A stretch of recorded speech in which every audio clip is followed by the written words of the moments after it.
Fear is a weapon of mass destruction. This is psychological warfare. The virus didn't send us running to the supermarkets. The media did. The biggest virus on this planet is the media, and it's a killer. And just like that, the media and the government that owns them. Those who control all sporting events, concerts, jobs, colleges, medical facilities, whether or not you can leave your house, and have depleted resources such as toilet paper and food. That controls all travel. Has developed viruses to scare the public. They now control you and everything about your life. See how easy it was. Mass panic, hysteria. Complete control of literally the world, over a virus. One that survival rates are extremely high. All freedom has been limited overnight. This is already martial law. See how easy that was. Surely it will become a real crime to point out the bankers and what they have done to the world when martial law is declared. Whole states and cities commanding their citizens to quarantine and home over some virus, sounds a lot like martial law to me. And if it happens nationwide, then definitely we have martial law in place. Well, the supposed numbers are up to 10,000 new cases. We have 88 deaths today. This is going to blow up badly in a week with martial law across the country. Give it less than 30 days, and they come for the guns. Crime will explode and riots everywhere if you live in a big liberal city. You're in serious trouble of living throughout this. Restriction of movement will only be temporary, just like our first income tax was temporary to pay down the costs of the Civil War. America is entering permanent martial law. It really does seem that way, does it not? The world you knew is over, and no, it wasn't because of a virus. I wonder if they had a pre-written COVID-19 act, similar to the Patriot Act, to permanently remove our rights. And now that the Fed has endless and unlimited QE to purchase treasuries and a multi-trillion-dollar bailout for their bankster friends. Get back to work, slaves. You are expendable. Welcome back to the Atlantis Report. Please take some time to subscribe to my backup channels. I do upload videos there too. You'll find the links in the description box. You will also find a PayPal link if you want to make a donation. Thank you. For a few days now, Americans have seen surreal scenes play out in their backyards. Entire cities on lockdown. The Navy and National Guard deployed, flights canceled, borders tightened. Most people have never seen anything like this in their entire life. Ordering non-essential businesses to close their doors. Shuttering schools. Leaving many families to wonder how they are going to make ends meet. Tonight, 1 out of 3 Americans is under government orders to stay at home. And at least 17 states have ordered non-essential businesses to close. In some states, large gatherings are altogether banned. But how far can the government go in taking away our civil liberties? And could we see here in the United States more extreme restrictions like those in China and parts of Europe? In times like these, even our civil liberties, the bedrock of our Constitution, can be restricted. As we potentially enter uncharted legal waters are being tested. What is really important in times such as this, and that's the real test. When China was first hit with the new coronavirus back in December, its totalitarian government responded with regional crackdowns. We watched as populated cities went dark, and saw the consequences when people disobeyed orders. At the time, it felt like their policies could never be implemented here. China is a communist country, America is a democracy. China's quarantine measures seem to have worked. For now, the reported number of domestic cases is down to nearly 0. But now that the US is facing a daily surge of new cases, governments are imposing rules that are changing the day-to-day lives of Americans. So what are the laws during a pandemic? The states have broad powers to quarantine and ban large gatherings, and President Trump can completely close the US border. But his power to quarantine has limits. And when he declared a national emergency under the Stafford Act, it just gives him the power to redirect federal funds and resources. President Donald Trump declared a national state of emergency on Friday as the coronavirus continues to spread in the United States. The pandemic is affecting millions, and the National Guard is assisting with basic necessities in some states. That's exactly what the government wants you to believe. It's all lies and propaganda designed to control people who can't think for themselves, and instead listen to the idiot talking heads on TV. We saw Europe close its borders, major cities are completely shutting down. Something that hasn't happened since World War II. In some countries, people have been fined just for being outside. In Australia, there is an outright ban on international travel. That means, no Australian is allowed to travel overseas. Some other countries are increasingly using technology to keep close tabs on their citizens' movements. In South Korea, officials use surveillance and credit card data to track down those infected. In Italy and Israel, governments are following potential patients using their cell data. The government has quickly turned to health as being its wedge issues in order to carry out what would otherwise be a political agenda. But in the US, we might see pushback against too many restrictions on civil liberties. And it could be up to individuals and the courts to keep the government in check. It's not unpatriotic to hold our government accountable. Let's get one thing straight. In terms of capacity to kill you, COVID-19 is an extraordinarily weak virus. The fatality rates being thrown around are all over the place: 8% for Italy, 3.4% from WHO, 2% from the early days for China. But there is a good reason to believe all of these are nonsensical.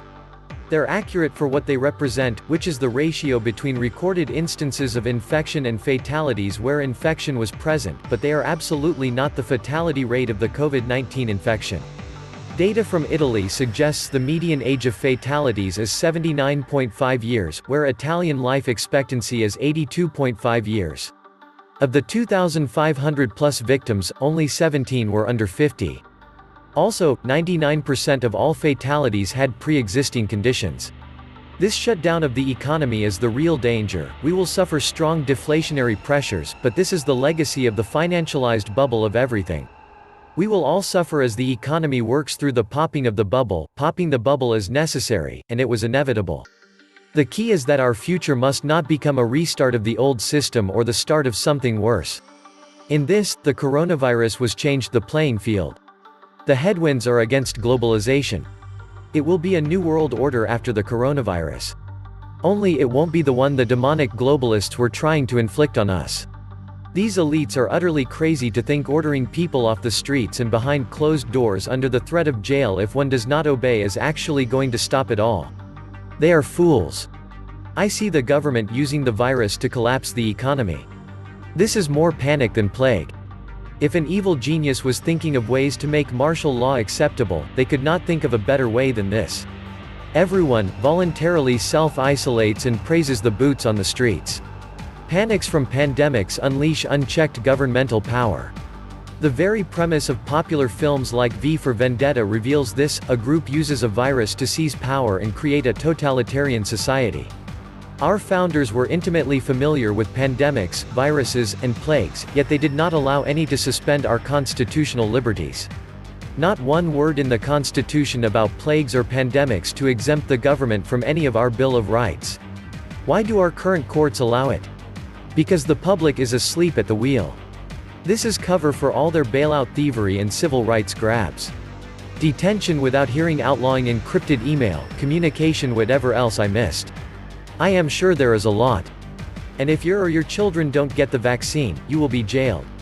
Many small businesses are already dead. Now the money comes so the vultures can pick the bones, with free credit, and prep the cycle again. Throwing a couple of grand at the people will merely keep a high percentage from shooting anyone that they perceive to have wronged them. Banks will be made whole, and the stinky debt shuffled to their daddy Fed, marked to myth, and they will be ready to gorge themselves on the blood of the people. The American people were warned by their forefathers to periodically shut down their government and restart it so that it wouldn't get too big and out of control. Too late. There are plenty of reasons to be highly skeptical of the massive shutdown of our society demanded by governments over the coronavirus. Yes, it is a potentially dangerous flu virus.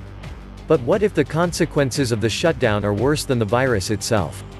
What this will do is cause the Great Depression. If you look at the number of people in China who had it and the number recovered and deaths, you will find that all of this media and government response is blown out of perspective. What I have noticed is the Democrats are quick to shut things down, business, and families will be hurt. This is the greatest opportunity for the banksters to run the country into the ground. I hate curfews, big brother or big sister coming from the government, martial laws or violations to my constitution, rights based on war, etc. Of course, we need control if and only if it is necessary. I love my freedom, and its responsibility. The business community must invest in science, mainly infectious diseases. We need more investment in science. Stop corruption in the US government. The federal government always responds militarily. The operative language in the Constitution that would be used to cover this response is the undefined term, invasion. It doesn't say the invaders must be human. They can be viruses. I think there is more in all this than meets the eye. We see history in real time, and yet we're so engulfed in it that we don't see the big picture. We're accused of spreading conspiracy theories, and yet history is full of conspiracies. So we're asked to ignore everything we see and follow the leader, and we have no idea who the leader is because the real power is hidden. Our principles and rights are being made obsolete, and our basic necessities have been outsourced, and yet we're asked to ignore the bad stuff because we're the richest nation in the world. Something is rotten in paradise. When the government grows too big, it has to implode at some point. Has the time arrived for the US to implode? The power that be need the noise from the virus to drown out the noise coming from the financial collapse. Everyone staying at home and communicating via the internet means that the government won't get any surprises from public-private gatherings of angry people conversing amongst themselves. First, they sent smallpox-infected blankets to the Native Americans, now COVID to us. Massive social distancing, with its accompanying job losses, stock dives, and huge bailouts to corporations, raises the threat of a depression. But it doesn't have to be this way. History offers us another alternative in such situations, a debt jubilee. This slate-cleaning, balance-restoring step recognizes the fundamental truth that when debts grow too large to be paid without reducing debtors to poverty, the way to hold society together and restore balance is simply to cancel the bad debts. Even before the novel coronavirus appeared, many American families were falling behind on student loans, auto loans, credit cards, and other payments. America's debt overhead was pricing its labor and industry out of world markets. A debt crisis was inevitable eventually, but COVID-19 has made it worse. A debt jubilee is the only way to avoid a depression. China is already a mixed mess. India is soon to be a disaster. Much of Europe is shuddering. Why place Americans at undue risk, when the whole of the earth is facing economic difficulties? Whether you agree with it or not doesn't matter. Things in the economy are just not going to go well for a while. It's not a matter of opinion or views. There's simply nothing we can do about it. America is entering into soft communism. People will be used as slaves to repay the debts from the old system. Have you ever seen such idiocy in all your life as is on full display today with our politicians? They are busy jockeying for position to cram their pet projects into economic bailouts, without support for funding, while the entire country collapses economically. Even the Lehman collapse in 2008 looks mild compared to this. Supply chains broken, small businesses are going broke, executive orders coming from governors now requiring people to stay home and wait indefinitely. By the time the dust settles, the financial damage will be beyond measure. I really believe the only reason why they are doing this now is that no statistics are available to measure the collapse in sales, tax receipts, economic activity. Goldman projects at minimum a 24% collapse in GDP. But I really doubt these politicians even grasp what this does to any recovery. Thinking there will be a quick snap-back recovery is delusional. Nothing like this has ever happened before, and yet they think getting funding now to businesses is going to solve the problem they have created. Sorry. Permanent damage has been done. Not only to our economy but the world, since we buy so much from them, travel to its locations, spend travel money there and circulate freely. Not anymore. I think the economic collapse happening in real time is unprecedented and will surpass that in many ways of the 1929 crash. This is all man-made through inception with bad policy choices and bad advice from idiot academics and our medical experts like the WHO and CDC. What the WHO and the CDC have orchestrated is beyond belief. The World Health Organization and CDC have chosen to destroy the economy rather than expand hospital capacity. I am sorry, but no one in their right mind would have done this. They have put out these stay-at-home scenarios to justify destroying the economy under the claim there will not be enough hospital beds to help people. China built makeshift hospitals to handle the patient overflow in days. This virus is the perfect chance to prostitute the financial system, as broken as it is. This gives companies an unprecedented opportunity to hide all sorts of bodies in the statistical noise of corona collapse. You wait, this quarter's numbers will look bad, but what a way to hide the truth and prepare to make next Q's numbers look stellar. Then again, I don't think these companies were counting on soft martial law to do the kind of damage that's being done by design. The only pandemic threatening the world is the stupidity pandemic. Take a flu virus, hype it with media and ignorant politician hysteria, and destroy the world economy for an excuse to have one last money-printing bacchanal and orgy. This virus was created to crash many world economies, no more family-run businesses. It will be big industries that need to step in. It's create a problem that causes chaos, then present a solution that will help implement change that you want and that the people will be more accepting of. They are busy jockeying for position to cram their pet projects into economic bailouts, without support for funding, while the entire country collapses economically. Because they know Corona was engineered for a reset. When a crisis is manufactured, they jam all sorts of pork into the repair bill. This country is long overdue for violence and a paradigm shift. This was the Atlantis Report. Please like, share, subscribe. And please take some time to subscribe to my backup channels. I do upload videos there too. You'll find the links in the description box. You will also find a PayPal link if you want to make a small donation. Thank you.